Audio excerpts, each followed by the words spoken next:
Amélie, diététicienne, aborde dans cet épisode l'importance de l'équilibre alimentaire, les erreurs à éviter, les méthodes pour les mettre en place et les stratégies pour maintenir sa motivation. L'équilibre alimentaire est défini par une alimentation saine, privilégiant les bons produits de saison afin d'améliorer sa santé. Bienvenue sur le podcast Vivre le diabète à la recherche de l'équilibre. Je suis Nathalie, diabétique de type 1 depuis février 2010. Je m'adresse à toi qui viens de déclarer un diabète, à toi qui es diabétique de type 1 ou de type 2, ou à toi qui es en prédiabète, mais aussi à toi qui soutiens et aide, que tu sois parent ou conjoint, etc.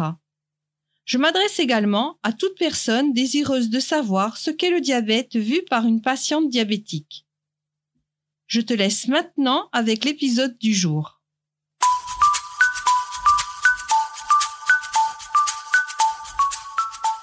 Bonjour Amélie, je suis heureuse de te retrouver aujourd'hui pour parler d'un vaste sujet, le diabète et l'équilibre alimentaire.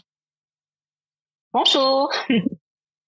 Amélie, peux-tu te présenter? Alors moi je suis Amélie Fouché-Boradji, donc je suis diététicienne nutritionniste. Je suis installée en libéral, j'accompagne mes patients afin qu'ils atteignent leur objectif par la mise en place d'un rééquilibrage alimentaire personnalisé, c'est-à-dire que j'établis des programmes vraiment adaptés à chacun, à leurs contraintes, à leurs goûts, à leurs envies. Et je suis aussi spécialisée en nutrition du sportif. Donc, j'accompagne de nombreux sportifs, des prises en charge vraiment pour améliorer leur performance, leur récupération et autres. Et ensuite, je suis aussi formée à l'éducation thérapeutique du patient, où en fait, qu'est-ce que l'éducation thérapeutique? C'est le fait de transmettre en fait des connaissances spécifiques à mes patients, donc des compétences bien sûr qui sont liées à l'alimentation, pour qu'ils parviennent en fait seuls après à gérer leur alimentation sur le long terme et qu'ils aient en fait plus besoin de moi. Voilà. Et je suis aussi formée à l'insulinothérapie fonctionnelle, qui, on le sait, est très importante justement dans le cadre du diabète, puisque je vais apprendre en fait aux patients diabétiques à maîtriser leur glycémie, à obtenir une glycémie plus équilibrée, notamment par le comptage des glucides, etc. Amélie, peux-tu nous dire qu'est-ce que l'équilibre alimentaire? L'équilibre alimentaire, c'est tout simplement, comme son nom l'indique, c'est de réajuster l'alimentation pour répondre aux besoins de l'organisme. Ça, c'est vraiment l'équilibre, c'est avoir tout ce dont on a besoin pour répondre à nos besoins, pour répondre justement aux besoins de l'organisme, que ce soit en termes de macro ou de micronutriments. Et l'équilibre alimentaire, contrairement à un régime classique, je dirais qu'on entend partout, il y a beaucoup de régimes en vogue, il n'y a pas de restriction, de privation. Le but, c'est vraiment d'équilibrer son alimentation sans avoir en fait à supprimer de catégories d'aliments. Puisqu'on le sait, tout aliment a son intérêt, que ce soit en matière de santé, en matière de plaisir, ou les deux d'ailleurs. Et avec l'équilibre alimentaire, en fait, il faut jouer sur la fréquence de consommation et les quantités qu'on consomme. Voilà, donc l'équilibre, c'est vraiment diversifier son alimentation et aussi être à l'écoute de soi. Parce que voilà, c'est très important d'être à l'écoute de ses sensations, de faim, de satiété, etc. Et avec l'équilibre, en fait, on reste flexible. Voilà, moi, j'insiste beaucoup sur cette notion d'équilibre en consultation parce que on est souvent dans il faut que je supprime ça, il faut que j'abuse il faut que je consomme beaucoup plus de légumes, il faut que je consomme beaucoup plus de fruits, mais il faut que j'arrête ci, il faut que j'arrête ça. Alors qu'en fait, on a le droit de tout manger. On a le droit de tout manger, il faut juste diversifier, il faut équilibrer ses assiettes, bien entendu. Mais voilà, il faut vraiment, il faut varier et pas se restreindre, quoi. Ça c'est important parce que plus on se restreint, plus on va se priver, etc. On va pas tenir en fait sur le long terme parce que c'est physiologique. On peut pas tenir en supprimant des choses de son alimentation et surtout des aliments plaisir parce qu'en premier lieu, l'alimentation, c'est un plaisir. Donc du coup, voilà, il faut vraiment trouver son propre équilibre et être accompagné pour ça, justement, parce que il y a beaucoup d'idées reçues aussi, voilà, sur l'alimentation. Donc être accompagné, ça permet de savoir vraiment vers quoi on doit s'orienter et pas faire de bêtises, quoi. Est-ce que c'est une question de quantité sur l'équilibre alimentaire? Est-ce que il faut dans notre assiette, donc on l'équilibre, mais est-ce que on va moins mettre certaines choses? Oui, alors tout à fait. On sait que les composants essentiels d'une alimentation équilibrée, ça reste donc il y a les macronutriments. Les macronutriments, c'est tout ce qui est glucides, protéines, lipides, et on a les micronutriments que sont les vitamines et les minéraux. Et en fait, on va jouer justement sur ces proportions entre les glucides, lipides, protéines pour avoir une assiette type, je dirais, équilibrée, où on a en gros dans l'assiette une proportion de légumes qui représente à peu près la moitié de l'assiette, un quart de sources de glucides, par exemple des féculents comme le pâtes, riz, etc., ou des légumineuses, qui est lentilles, pois chiches, voilà. Et un quart de sources de protéines, que ce soit des protéines animales ou végétales. Voilà, ça c'est l'assiette type, je dirais, d'une alimentation équilibrée. Mais après, cette assiette, elle est bien sûr, elle est amenée en fait à être modifiée en fonction de chaque patient, parce que on va avoir des dépenses énergétiques qui vont varier en fonction justement de la pratique sportive, en fonction des pathologies, etc. Donc on est amené à modifier ces proportions entre ces différents macronutriments. Ce qu'on entend des fois, c'est que on peut manger par rapport à l'activité qu'on fait ou faire de l'activité par rapport à ce qu'on mange. Je dis pas à mes patients, il faut que vous vous dépensiez pour pouvoir, en gros, manger plus. C'est pas dans cette idée-là. L'idée, c'est de couvrir ses besoins. C'est-à-dire que au quotidien, je recommande bien sûr une activité physique régulière, et c'est cette activité-là aussi qui va conditionner la prise alimentaire. C'est-à-dire que voilà, il faut répondre aux besoins. Si le corps, on a déjà ce qu'on appelle un métabolisme de base. Donc, si on se dépense, on va entraîner une dépense énergétique donc sur la journée, et il faut répondre à cette dépense en apportant ce dont le corps a besoin par l'alimentation. Donc c'est vraiment un besoin en fait. Et très souvent, malheureusement, je vois que quand on est dans des pertes de poids, les patients en fait se mettent à faire du sport et réduisent fortement leur alimentation. Et le problème, c'est que des fois, on réduit de façon trop importante et donc on répond pas aux besoins du corps. Donc du coup, l'activité physique, elle est contre-productive. Parce que le corps, les muscles ont besoin d'énergie et l'alimentation, c'est de l'énergie. Donc du coup, on se retrouve avec un apport insuffisant, on répond pas aux besoins du corps, ça entraîne une fatigue, etc., etc. Et ça cause plus de problèmes en fait qu'autre chose. Donc il faut vraiment, les deux sont liés, quoi. Faut équilibrer il n'y a pas que l'équilibre alimentaire, il faut équilibrer tout, quoi. L'activité physique, sa prise de Exactement. Exactement. Et puis aussi, par l'éducation thérapeutique, justement, j'apprends à mes patients à gérer différentes situations. C'est-à-dire que, par exemple, je leur apprends à gérer quand il va y avoir des anniversaires, quand ils vont au restaurant, quand ils partent en voyage aussi. Souvent, j'ai des messages de personnes qui me disent aujourd'hui je vais manger telle chose dehors, je suis en voyage, comment est-ce que je fais, comment j'ajuste, etc. Et en fait, c'est ça la vie, c'est d'apprendre à maîtriser son alimentation et à avoir justement ce fameux équilibre alimentaire, d'apprendre à gérer ces situations parce qu'elles font toujours partie de la vie. Donc, on aura toujours des anniversaires, il y aura toujours Noël, il y aura toujours Pâques, il y aura toujours des voyages, etc. Donc, on apprend à gérer, c'est tout. Voilà, c'est une question d'apprentissage et surtout quand on est diabétique. Déjà qu'on apprend notre maladie sur plein de points et pour l'alimentation, c'est pareil en fait.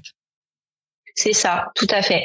En fait, il faut pas voir l'alimentation comme un ennemi. Très souvent, on voit moi je vois j'ai des personnes qui pistent les calories, quoi. Non, non.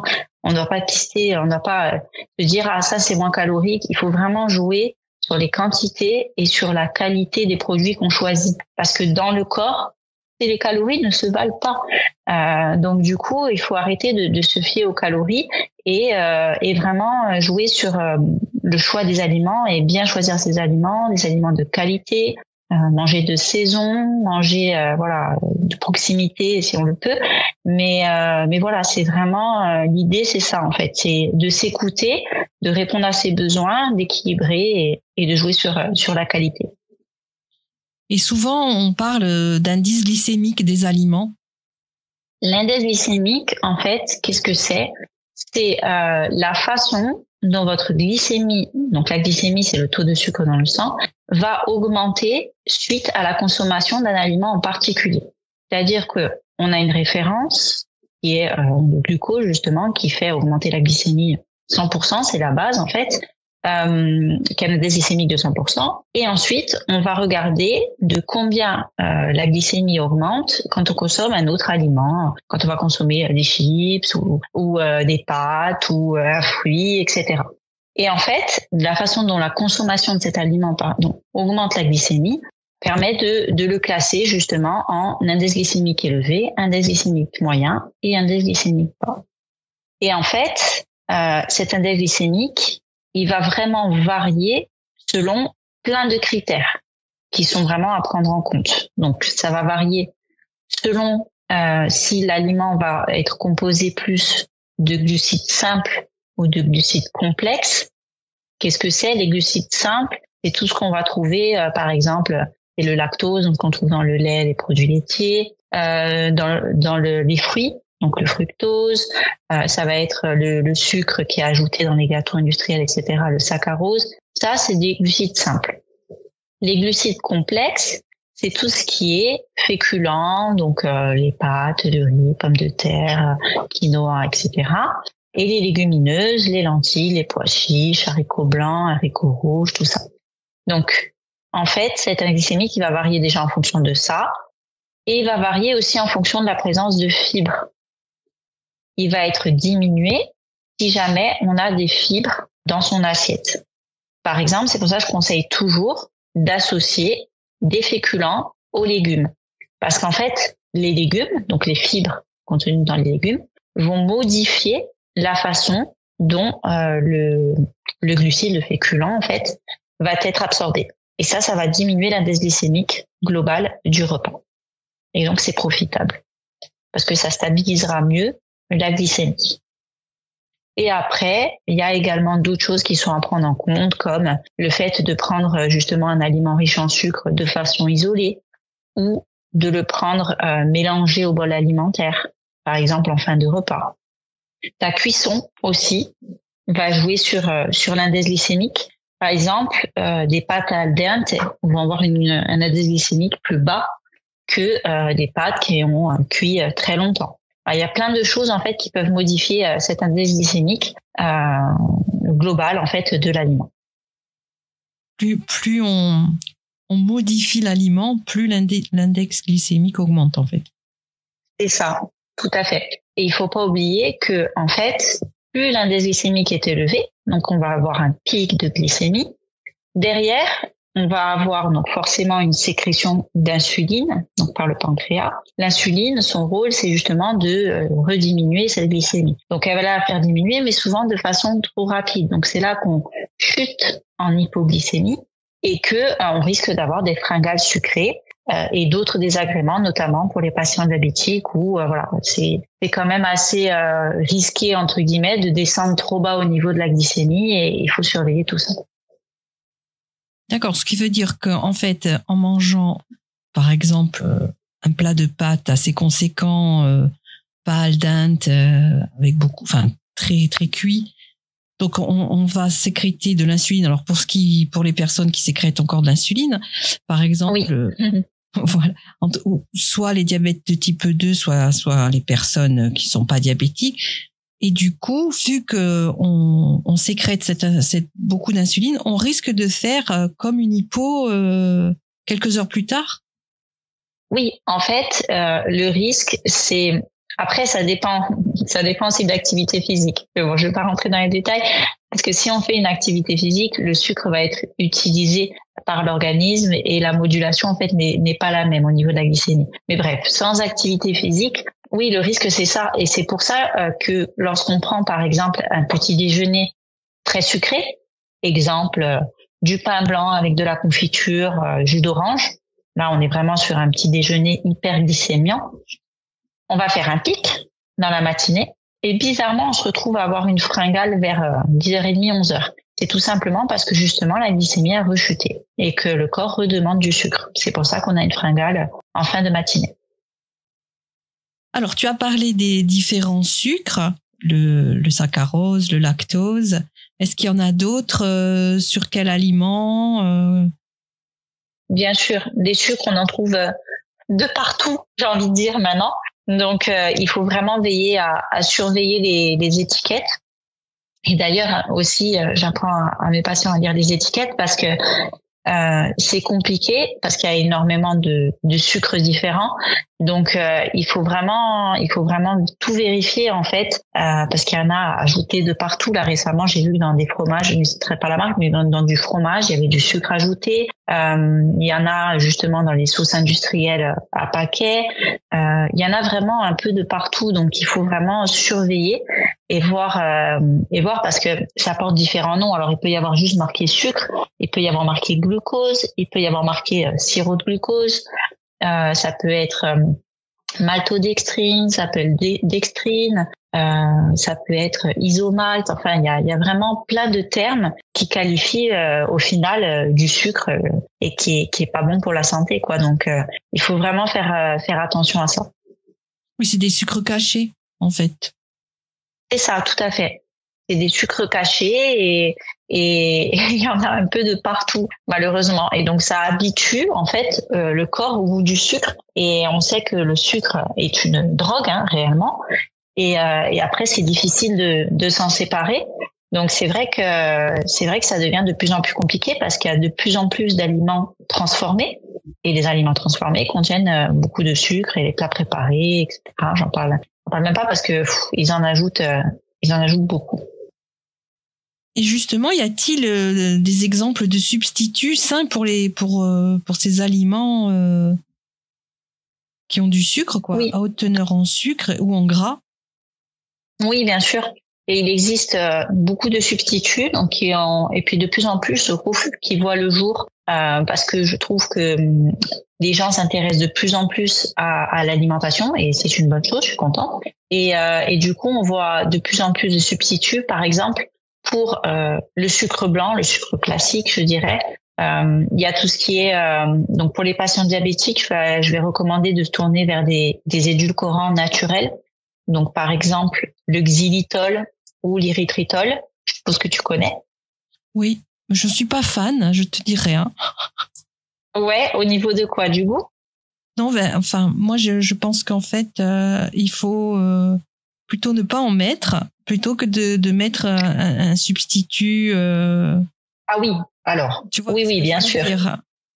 Oui, là c'est parce qu'on parle du coup des substituts éventuels quand on peut vraiment pas se passer de sucre. C'est-à-dire que des fois, quand tu commences des prises en charge, j'ai des patients qui n'arrivent pas en fait à se séparer de ce sucre parce qu'ils ont l'habitude vraiment d'avoir le goût sucré. Donc en transition, on peut recommander ce type de substituts comme l'érythritol et l'exylitol qui sont des sucres de fruits et sucres de bouleau, et varier aussi avec par exemple un peu de sirop d'érable ou un peu de sirop de yacon qui a un index glycémique qui est assez bas, ou mettre un peu de compote ou mettre un peu de fruits en fait directement par exemple dans son produit laitier, parce que c'est souvent le problème, on a tendance à sucrer ces produits laitiers nature. Donc voilà, c'est vraiment je recommande de varier et de petit à petit essayer de se désensibiliser en fait à ce côté sucré.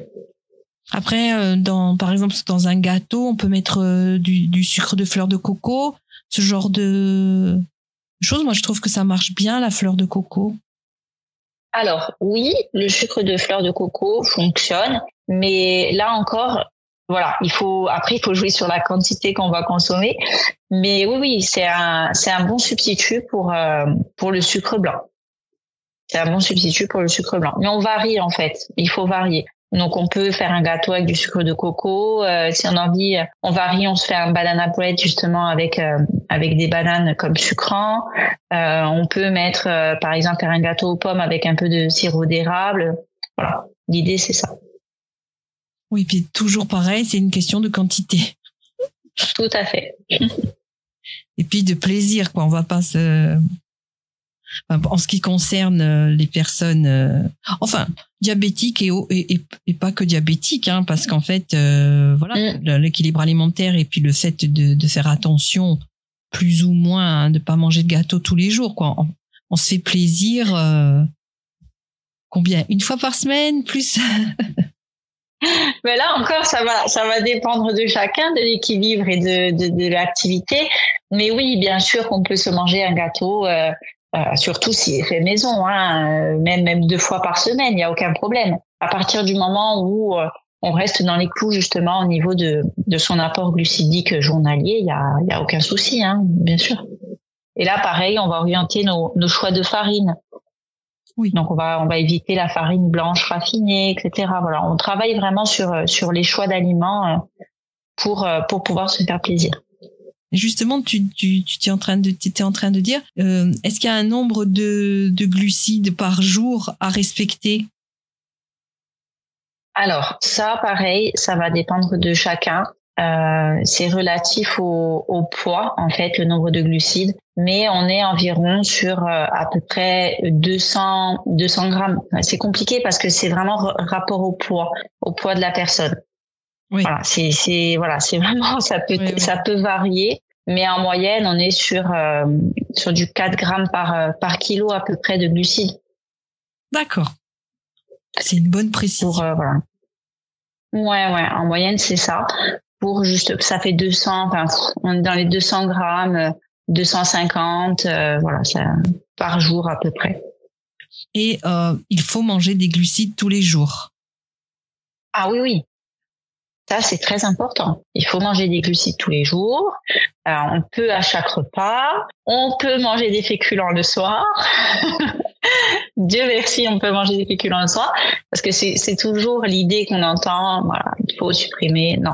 Ça fait partie justement des mythes qu'on entend sur l'équilibre alimentaire où on supprime les féculents et on se dit voilà non ça fait prendre du poids, etc. Non, les glucides sont essentiels au métabolisme, donc ils sont essentiels pour faire fonctionner notre corps et surtout ils ont montré aussi que ça avait un impact dans la récupération au niveau du muscle, c'est évident, mais aussi au niveau du sommeil.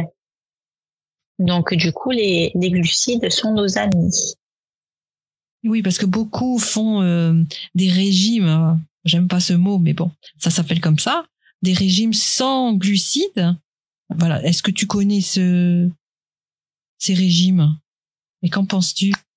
Ah oui, c'est la mode justement des régimes cétogènes, les régimes keto, où en fait on va supprimer quasiment totalement les glucides de son alimentation. Alors c'est pas bon du tout, hein. Moi je suis pas pour ce type de régime dans le sens où en fait ça supprime une catégorie d'aliments et je suis pas du tout pour ça parce que si on a envie de se manger justement un bon gâteau, on a envie de consommer X fruits dans la journée, enfin c'est quand même s'enlever des plaisirs au quotidien.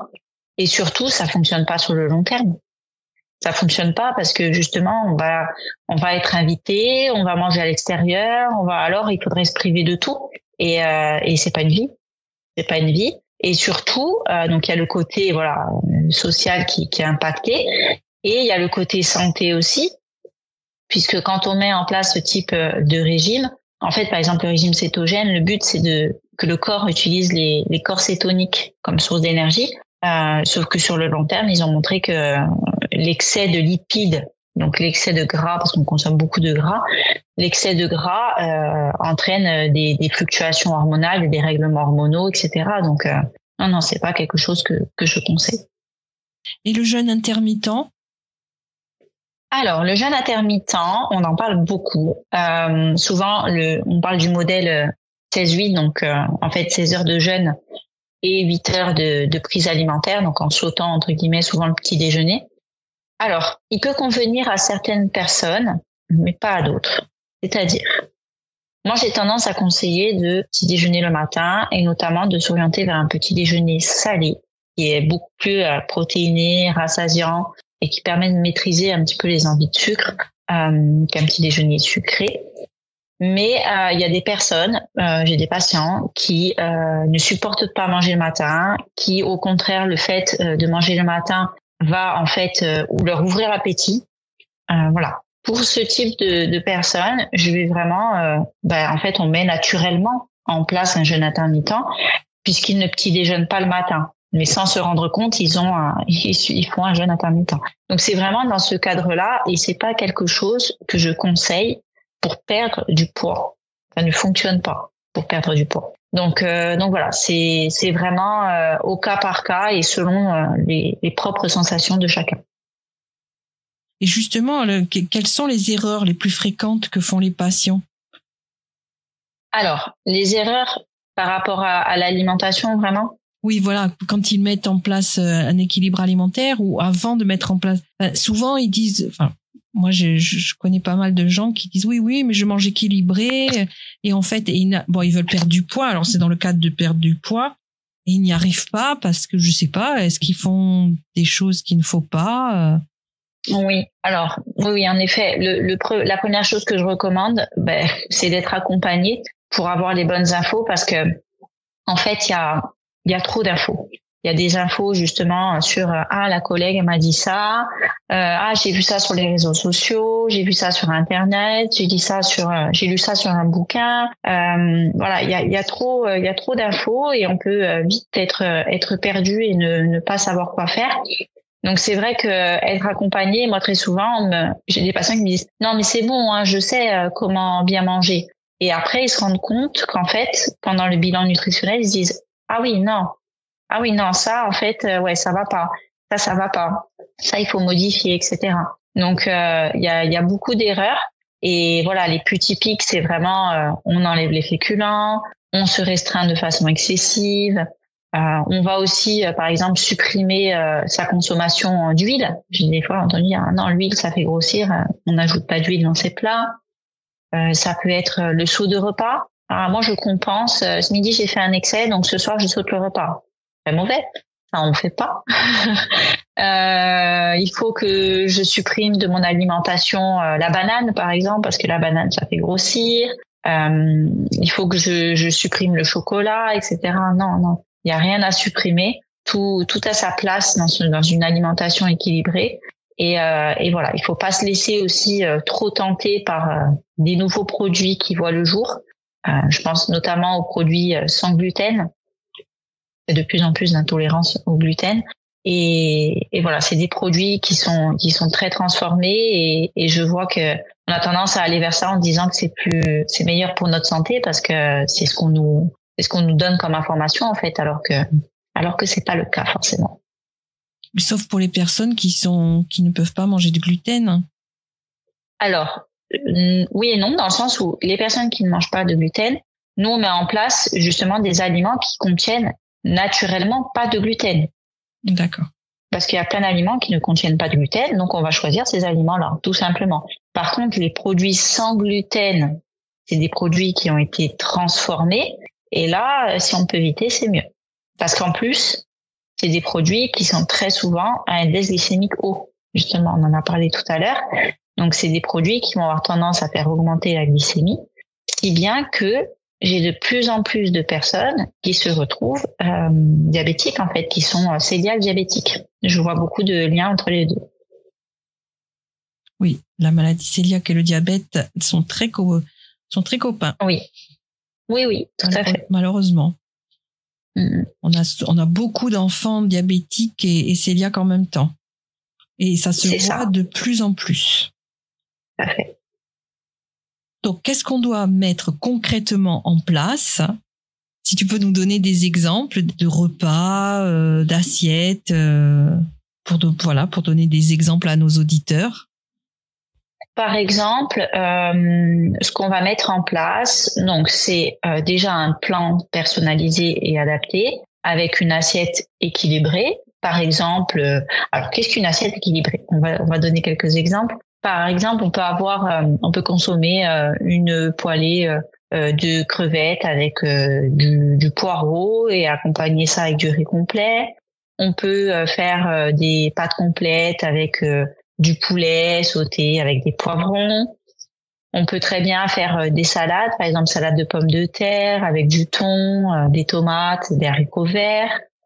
On peut faire des plats végétariens, par exemple en associant les céréales aux légumineuses, en faisant par exemple des patates douces avec des pois chiches et des courgettes. Ça fonctionne très bien.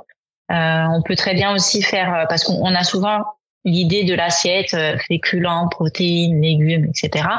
Ça peut à terme devenir un peu lassant. Donc on peut très bien faire des quiches. Des quiches, c'est très équilibré. On peut faire des cakes maison, on peut faire des wraps, on peut faire des omelettes. Par exemple, une omelette aux épinards accompagnée d'un peu de semoule. Le couscous, c'est un plat équilibré. Voilà. Il y a vraiment une multitude de plats différents qu'on peut faire et qui répondent à l'équilibre alimentaire. Peux-tu nous conseiller un petit déjeuner? Moi, le petit déjeuner que j'adore et que je conseille très souvent, parce qu'il est déclinable à l'infini, c'est le bowl cake. Le bowl cake, c'est en fait, donc moi je le fais soit en version sucrée, soit en version salée. Si on veut vraiment consommer, voilà, en version sucrée, c'est une base de flocons d'avoine avec un peu de lait végétal. On rajoute un œuf. Et on met un petit peu de levure et une banane écrasée par exemple, ou un autre sucrant au choix. Et on met 3 minutes au micro-ondes et on a notre vraiment petit déjeuner rassasiant, protéiné et qui permet de tenir toute la matinée. Et l'avantage, comme je disais, avec ce petit déjeuner, c'est qu'il est déclinable à l'infini. C'est-à-dire qu'on a envie de remplacer les flocons d'avoine par, on met des flocons de quinoa, des flocons d'épeautre, on met ce qu'on veut. On peut mettre de la farine de patate douce, enfin, on peut vraiment diversifier. Mettre en topping des fruits, mettre de la purée d'oléagineux, donc la purée d'amandes, purée de noisettes. On peut mettre des oléagineux concassés à l'intérieur si on a envie de mettre un peu de croquant. Enfin, c'est vraiment déclinable. Et il existe l'autre version qui est salée, que j'adore aussi. C'est la même base, hein. C'est flocons d'avoine, œufs, un peu de lait végétal. Et là, dedans, on met ce qu'on veut. On peut mettre des morceaux de jambon, on peut mettre du saumon, on peut rajouter des épinards, voilà. Et ça fonctionne très, très bien. Et au niveau quantité? Alors, au niveau quantité, ben là, pareil, ça va dépendre des besoins de chacun, mais en moyenne, entre 40 et 60 grammes de flocons d'avoine pour une portion. On met un œuf. Ensuite, lait végétal, je mets à peu près 3-4 cuillères à soupe de lait végétal. Et une banane écrasée. Et voilà, après, on ajoute ce qu'on veut à l'intérieur. Ça a l'air bon, ça donne envie. Eh oui, ça donne envie. Et d'ailleurs, les bowl cakes salés, c'est une préparation que je recommande, que justement je mets en place avec mes patients qui rentrent tard ou qui n'ont pas le temps de cuisiner, ou qui ont des patients qui n'ont pas envie, ou qui ne savent pas vraiment cuisiner. Le bowl cake, c'est un plat équilibré, ça fait comme un cake en fait. Et c'est rapide à faire et au moins voilà, on associe ça à une salade de crudités par exemple pour le soir et c'est OK. Est-ce que c'est difficile? Est-ce que tes patients, ça leur semble difficile tout ce que tu leur proposes? Oui et non, dans le sens où dans un premier temps, ça peut paraître difficile parce qu'en fait, ça nécessite des changements. Et on sait que l'humain n'aime pas trop les changements. Donc du coup, ça met un temps à être mis en place. Et en fait, il faut vraiment le voir comme ça, le rééquilibrage alimentaire. Il faut le voir comme quelque chose à mettre en place sur le long terme et pas un régime à suivre à court terme. Donc en fait, il faut y aller progressivement. Et à partir du moment où on y va petit à petit, ça devient pas difficile en fait parce que c'est des changements, on progresse et on voit des changements en plus sur son corps. Voilà, on se voit évoluer, on voit que on a plus d'énergie, on a des troubles digestifs qui sont diminués, on est plus performant, on perd du poids, etc. Donc il y a vraiment beaucoup d'effets positifs. Donc au final, petit à petit, on change et on arrive à trouver son rythme. Mais c'est sûr qu'au départ, ça nécessite de l'implication. Et voilà, moi, on sait que j'ai pas de baguette magique, malheureusement. Donc voilà, c'est aux patients de mettre les choses en place et d'être quand même motivés dans la mise en place de ces changements alimentaires. Et justement, la motivation, qu'est-ce qui peut motiver les patients? Est-ce que toi, qu'est-ce que tu recommandes aussi par exemple, dans leur mode de vie? Qu'est-ce qui peut les garder, quoi, dans la durée? Ce qui permet de tenir dans la durée, c'est de garder des plaisirs. Déjà, en premier lieu, c'est de garder des plaisirs et justement que ce soit pas contraignant. Des fois, quand je reçois des personnes tous les mois ou tous les 2 mois, ou ça dépend de la fréquence de suivi, très souvent on me dit, mais j'ai pas l'impression de suivre quelque chose de particulier. Et c'est ça le but, en fait. C'est pour rester constant, il faut avoir l'impression que c'est pas un effort surhumain qu'on fait. On change petit à petit et c'est ok, on progresse et on intègre des choses. En fait, c'est ça le but, c'est de même pas se rendre compte qu'il y a des choses qui soient intégrées, qu'on ait changé en fait, et du coup on maintient ça après sans difficulté sur le long terme. C'est vraiment un apprentissage en fait, et après le fait de rester motivé et constant. Je pense que les suivis, bien sûr, sont importants en premier lieu, d'être accompagné, d'être suivi tous les mois. Je sais que j'ai des personnes qui me disent heureusement que je vous vois tous les mois ou toutes les 3 semaines. Ça me motive et ça me permet de garder le cap, quoi. Et justement, qu'est-ce que tu pourrais conseiller quand une personne veut voir une diététicienne? Combien de séances? Alors, bien sûr, ça va dépendre des gens, mais en général, avec combien de séances et sur combien de mois on peut revenir à l'équilibre alimentaire? Alors oui, comme tu le dis, c'est très variable en fait selon chaque personne. En moyenne, je dirais qu'il faut au moins 6 mois à 1 an.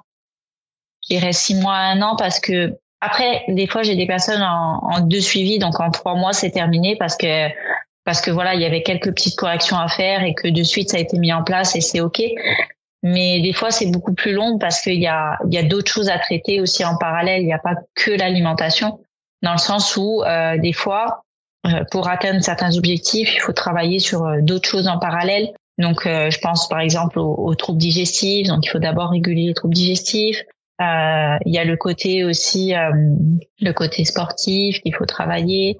Il y a le côté mental, des fois qui a un impact très important. Donc je peux orienter vers une hypnothérapeute, vers un psychologue, voilà. Donc des fois c'est un peu plus long parce qu'il y a des prises en charge pluridisciplinaires qui sont nécessaires pour que le patient progresse et atteigne ses objectifs. C'est au cas par cas. C'est vrai que c'est très différent selon chaque patient et c'est ça aussi qui est bien pour le professionnel dans le sens où voilà, il faut s'adapter à chacun et on est tous différents, on a tous des besoins différents, on a tous des vies différentes et c'est pour ça aussi que je recommande pas les régimes, parce que une méthode qui a fonctionné sur une personne ne peut pas fonctionner sur soi, etc. Il faut vraiment voir la personne dans sa globalité. Ce qui est important aussi, c'est d'intégrer l'exercice physique dans ce changement de vie, d'équilibre alimentaire. C'est presque obligatoire. Alors, j'aime pas ce mot obligatoire. Est-ce qu'il faut le mettre en place obligatoirement? Voilà. Alors, pour moi, ça fait partie de l'hygiène de vie. C'est-à-dire qu'il faut pas voir l'activité physique comme une contrainte. Il faut le voir vraiment comme une hygiène de vie en parallèle de l'alimentation. Alors, ce qui est très important pour moi, c'est vraiment de trouver une activité qui convienne au mode de vie et à soi. Il faut trouver une activité qui nous plaise parce que ça sert à rien de se forcer, par exemple, à aller à la salle, de se forcer à aller courir. On n'arrivera pas à tenir sur le long terme. Donc, il n'y a pas d'intérêt. C'est vraiment, il faut trouver l'activité où on prend du plaisir, où on s'amuse, où c'est quelque chose qui va nous faire du bien, mais en même temps où on prend du plaisir.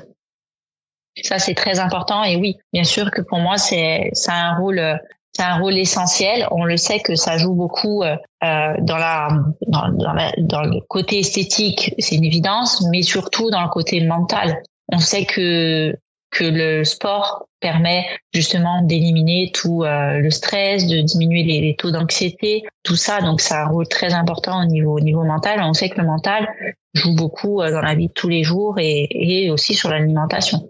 Donc, c'est pour moi très important. Et aussi chez le patient diabétique, parce qu'on le sait que ça va réguler beaucoup de choses. On parle beaucoup de l'esthétique, etc. au niveau du sport, mais ça régule aussi le taux de cortisol, ça va justement jouer sur le système cardiovasculaire, ça va jouer sur la façon dont le corps répond à l'insuline.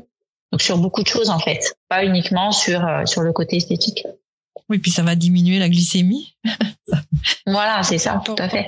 Donc forcément, oui, c'est quelque chose que je conseille, mais il faut prendre du plaisir. Oui, tout à fait. Je suis entièrement d'accord avec toi. Puis c'est vrai que de bien manger, de s'occuper de soi, de faire de l'activité physique, ça joue vraiment sur notre santé mentale. C'est primordial. Ah bah oui, bien sûr.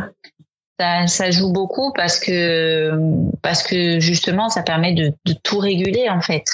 Et notamment notre système hormonal, parce que si jamais on s'impose des restrictions, donc on est restreint au niveau de l'alimentation, on fait un sport qui nous plaît pas, etc. Donc là, forcément, on fait une fixation sur notre poids, on fait une fixation sur notre évolution, on est dans l'anticipation, on veut des résultats rapides, on se juge, etc. On crée une atmosphère qui est vraiment négative et qui déjà bloquera d'entrée l'atteinte des résultats.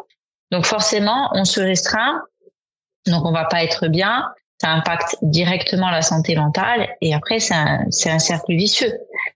Et on peut pas tenir comme ça sur le long terme. Donc on va en fait se restreindre, le corps lui il va chercher à trouver du plaisir. Donc forcément, on va craquer, c'est-à-dire qu'on va manger par exemple le midi, on mange ultra sain, je mange une salade. OK. Sauf que 2 heures après, on a faim, ce qui est logique. Et là, on va craquer, on va manger naturellement ce qui est interdit, ce qu'on se prive. Le corps, il va aller chercher vers l'interdit. Et on va manger des gâteaux, etc. Et là, on va le manger sur le moment parce que ça nous fait du bien, ça nous réconforte. Sauf que le problème, c'est que quelques minutes plus tard, après l'avoir mangé, hop, il y a la sensation de culpabilité qui vient. Et là, on se dit, purée, j'aurais pas dû, voilà, j'ai craqué, je suis nulle, etc. Et il y a le foutu pour foutu. Donc, au pont, j'en suis, je vais remanger des gâteaux, de toute façon, j'y arriverai pas, etc. Et ça, c'est un cercle vicieux qui, à long terme, vraiment atteint la santé mentale. Mais on le voit trop souvent. Il est très fréquent, ce cercle. C'est pour ça que je parle toujours de plaisir. Le plaisir est dans l'assiette. Il faut vraiment faire des assiettes qui nous fassent plaisir. On mange ce qu'on a envie. On joue sur les quantités et les fréquences de consommation, mais on diversifie, on met des couleurs. Voilà, il faut vraiment soigner son assiette. Ça, c'est un très bon conseil, je trouve. De soigner son assiette, de mettre des couleurs. Je trouve ça donne envie, c'est joyeux. Y a-t-il des ressources pour aider les patients? Bon, il y a plein de ressources, il y a plein d'informations maintenant sur les réseaux sociaux, il y a à prendre et à laisser, mais voilà, c'est vrai qu'il faut suivre si on suit sur les réseaux sociaux des personnes qui sont diplômées, faut pas oublier que voilà, le seul diplôme qui permet d'accompagner des personnes en termes au niveau de la nutrition, ce sont des diététiciens nutritionnistes. On est les seuls formés. Méfiez-vous, quand vous voyez nutritionniste, ça ne qualifie en rien. Quand vous voyez coach en nutrition, ça ne qualifie en rien non plus. Donc voilà, vraiment écoutez et imprégnez-vous des bonnes informations. Et pareil, fiez-vous aussi à des sites officiels. Faites attention à tous les magazines, voilà, des articles sur des pages peu connues, etc. Allez directement chercher à la source. Je pense par exemple aux personnes diabétiques, à la Fédération française des diabétiques, etc. Mais voilà, allez vraiment sur des sites officiels. Justement, en parlant de réseaux sociaux, Amélie, on peut te retrouver, je pense, sur les réseaux sociaux. Oui. Si tu peux nous en parler. Oui, tout à fait. J'ai un compte Instagram où justement je partage des petites astuces, des recettes au quotidien pour justement aider en fait les personnes à avoir les bonnes infos, parce que c'est ça aussi le premier intérêt. Et c'est d'avoir les bonnes infos et surtout de montrer que on peut très bien manger équilibré en s'autorisant des plaisirs en fait. Donc je partage mon quotidien en fait, c'est mon alimentation que je partage, mes assiettes, je partage au restaurant, je partage quand je pars en voyage, etc.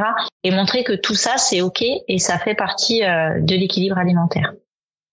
Et aussi sur Facebook? Oui, aussi sur Facebook, en parallèle, avec des partages divers, sur l'alimentation, mais aussi sur Facebook, et j'ai aussi un compte LinkedIn éventuellement. Oui. Peux-tu nous dire comment peut-on te solliciter?